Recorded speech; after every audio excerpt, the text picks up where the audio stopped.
Não tem coisa mais difícil do que ter coragem para largar o amor da sua vida. Alguns podem até criticar, dizer que eu poderia ter ficado. Mas eu fiz o que era melhor. Eu fui embora. Mas eu nunca abandonei de verdade. Quando eu tinha só 13 anos, eu conheci o Daniel. Nós nunca imaginamos que poderíamos ter alguma coisa, mas no final foram 19 anos de casados e muitas coisas que tivemos de enfrentar. No começo do nosso namoro, os meus pais não apoiavam muito. É que a gente era muito jovem e eles achavam que o Daniel não era uma boa pessoa para mim. Mas passou 1 ano, depois 2, e aí de repente eu fiquei grávida da Mayara. Claro que nós não planejamos nada, porque nós éramos muito novos mesmo. Mas nós fomos morar juntos e aí decidimos aceitar esse presente. O Daniel sempre foi muito trabalhador. Fazia de tudo para não deixar faltar nada em casa. Mas ele chegava bem tarde todos os dias. E durante a minha gravidez toda, eu me sentia muito sozinha. Eu acabava a minha rotina com as coisas da casa e ele chegava. Ele sempre parava para beber alguma coisa, era sempre assim. Quem é que não toma uma cervejinha, né, depois de um dia puxado? As dificuldades financeiras eram muitas naquela época e por isso nós decidimos mudar de cidade. Nós ficamos morando nos fundos da casa da avó dele, que sempre me maltratou demais. Ela chegava até a dizer que eu tinha amantes. Aquela fase foi muito difícil para mim. Para piorar, a minha filha, que tinha apenas 3 anos, deu um susto na gente. E eu não desejo isso para ninguém. Ela teve uma infecção urinária. E quando nós levamos ela para o hospital, ela acabou tomando uma medicação que deu uma reação. A minha filhinha, de só 3 anos, teve 3 paradas cardíacas. Aquilo me abalou demais. Abalou demais o Daniel, que também sempre foi muito apegado à nossa filha. Os anos passaram e tudo até que era tranquilo. As coisas começaram a mudar mesmo depois de 10 anos de casados. 10 anos depois, né, de viver com o Daniel, é que as coisas começaram a ficar mais claras. Depois de 1 década, a bebida se tornou o nosso grande problema e a vilã do nosso casamento também. Até hoje eu não sei o que aconteceu para ele passar a beber tanto. Eu não conseguia, recordar quando ele começou a perder a mão com isso. O que eu sei é que aos poucos ele se tornou dependente do álcool. E como qualquer outro vício, Daniel não enxergava a gravidade da situação. Eu vivia dizendo que ele estava tendo um comportamento diferente em relação à bebida, mas ele jamais admitia. O que foi, Graça? Vai, fala, vai. Eu sei que você quer me falar alguma coisa. Fala, não enrola. Dani, você tá bebendo demais. Todo dia é isso. Meu Deus. Você não acha que tá exagerando? Você tá de brincadeira, né? Claro que eu não tô de brincadeira. Olha, deixa eu te falar pela última vez. Eu não aguento mais isso de você ficar regulando o que eu faço, a minha vida. Eu tô cheio dessa coisa de você ficar dizendo que eu tô bebendo demais. Você tá procurando pelo em ovo, pelo amor de Deus. A gente tem que aproveitar a vida. A gente pode aproveitar a vida, mas não enchendo a cara todo dia. Para de beber um pouco.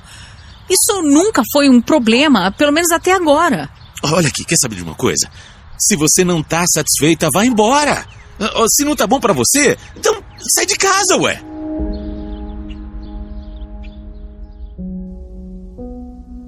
Eu lembro bem dessas palavras.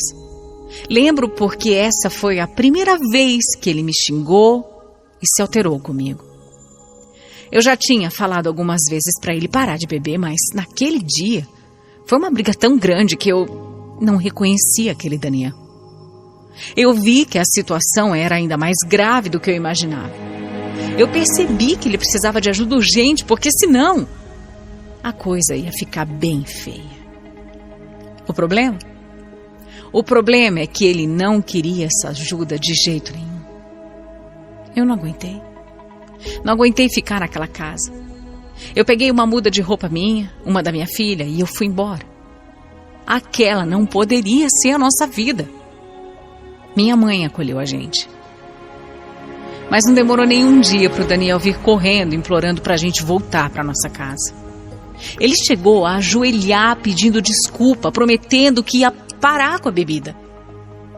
Eu sabia que aquilo poderia ser só da boca para fora, mas mesmo assim eu dei uma chance. Eu dei uma chance para nós, sabe? Para o nosso amor, para nossa família. Até porque eram 10 anos. 10 anos juntos. Eu e a Mayara voltamos para nossa casa e o Daniel cumpriu a promessa que tinha feito. Ele realmente parou de beber. Mas alguma coisa não estava certa. Meu marido entrou num estado totalmente depressivo. Ele chegava em casa, não conversava comigo, ficava só quieto no canto dele, sem vida, sabe? Não tinha brilho. Era isso. Parecia que a bebida dava toda a vida que o Daniel queria, e sem ela, ele estava morrendo aos poucos. Era triste demais ver ele daquele jeito. Mas por mais complicado que fosse, ele tinha que entender que ele realmente tinha que ficar longe do álcool. Mas ele não entendeu nada disso. A promessa só durou 2 meses e aí ele voltou a beber e nunca mais ele parou. Nunca mais. Uma nova rotina começou em casa. E ele bebia ainda mais do que antes. O vício estava muito pior, a dependência estava muito maior. Eu só sabia chorar. Eu chorava de vergonha, eu chorava de desgosto, de tristeza, eu chorava de dor. Era uma tortura ver o meu marido se acabando daquele jeito. Eu não gostava mais nem de sair de casa, não gostava mais de ir para a rua com ele. Eu não gostava de ir para lugar nenhum porque eu só passava vergonha.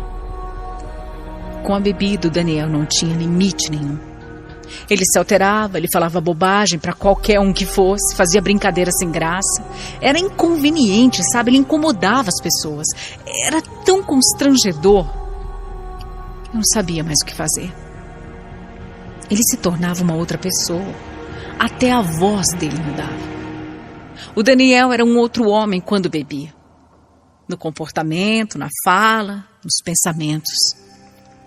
Ele começava a colocar ideias na cabeça, criar fantasias.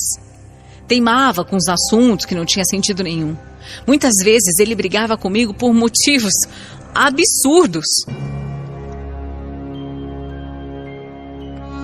Eu sei que você tá me escondendo, Graça. O que você tá Eu falando, sei. Daniel? Olha aqui, você tem outro homem, você tem outra pessoa. Você não precisa mentir pra mim. Como assim? Você tá maluco? Eu sei. Tá bêbado, né?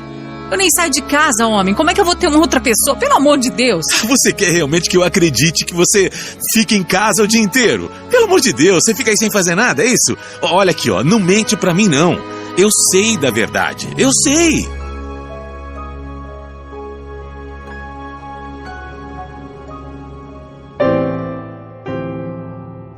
A verdade é que eu vivia trabalhando. E quando eu chegava em casa, ainda fazia todas as coisas que precisava. Todo o dinheiro que ganhava era para comprar coisas para nossa casa e para nossa filha. Meu dinheiro era todo para sustentar a gente, mas o dinheiro dele, o dinheiro que ele ganhava, tinha um destino bem diferente, né? Claro que ele só gastava com o próprio vício. Ele não tinha dó de gastar tudo com bebida. Esse, óbvio, era o motivo, né, de muitas brigas entre a gente. Mas ele tinha a cara de pau de sempre dar a mesma resposta. A vida é curta, tem que aproveitar. E aí, no final, era sempre igual. Ele acabava dizendo que se eu não estava feliz, então eu que saísse de casa. Ele falava, mas nunca colocava fé que um dia eu realmente ia embora. E aconteceu.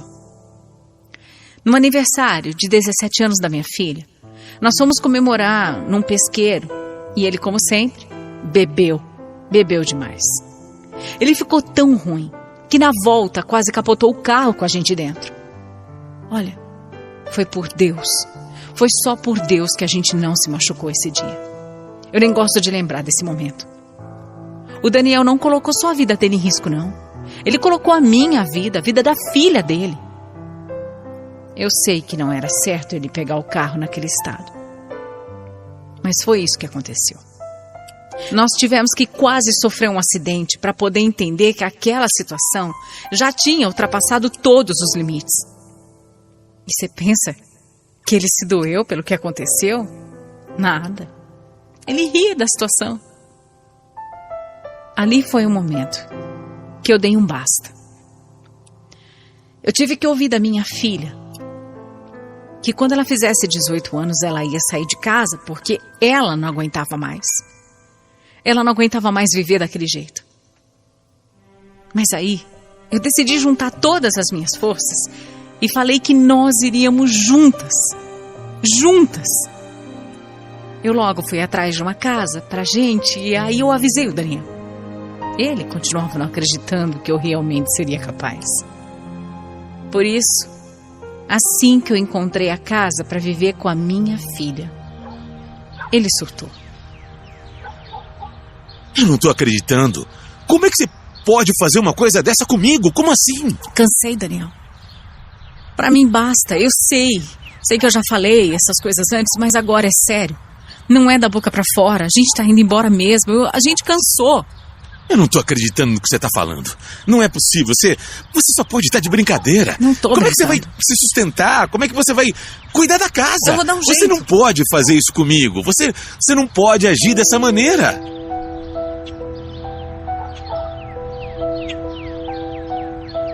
Mas eu não estava fazendo nada com ele. Eu estava, na verdade, indo atrás de uma vida melhor para mim e para Mayara. Nos 2 meses seguintes, o Daniel ficou perseguindo a gente, pedindo perdão, fazendo promessas. Promessas que eu sabia que ele não ia cumprir. Inclusive, um tempo depois, ele começou a namorar. Aos poucos, a gente foi se distanciando. Eu até estranhei o contato que ele sempre teve com a filha, de repente parou de ter. Mas depois eu soube que a tal nova mulher tinha ciúmes da relação dele com a própria filha. Durante um bom tempo eu não tive mais notícias dele, até que depois de um tempo ele apareceu na minha casa bêbado, pedindo por um teto porque tinha brigado com a mulher. Eu ajudei. Eu queria ajudar, eu sempre quis ajudar. Ele sempre será o pai da minha filha.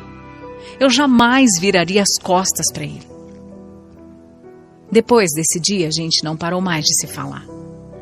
Diz ele que já está há 3 meses sem beber.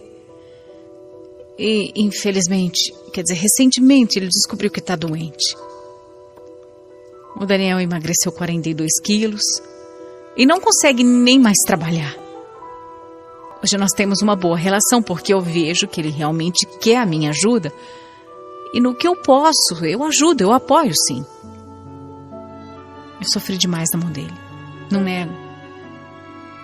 Mas também não nego que o amor entre nós ainda existe.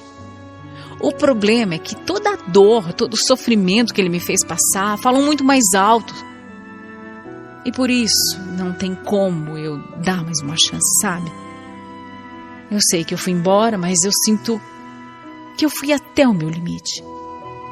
Eu fiz o que era possível na época, eu fiz de tudo mesmo. Mas Deus sabe o que faz. Não era para ser. De qualquer forma, eu sempre vou cuidar dele. De uma forma ou de outra, eu vou cuidar. Eu estou escrevendo hoje para o Quem Ama Não Esquece para fazer um alerta. Um alerta para todos que passam pelo que o meu marido passou. Não deixa chegar nesse ponto. Não perca a família que você tem por um vício. Peça ajuda. Aceite ajuda. Salve a vida de vocês enquanto ainda dá tempo.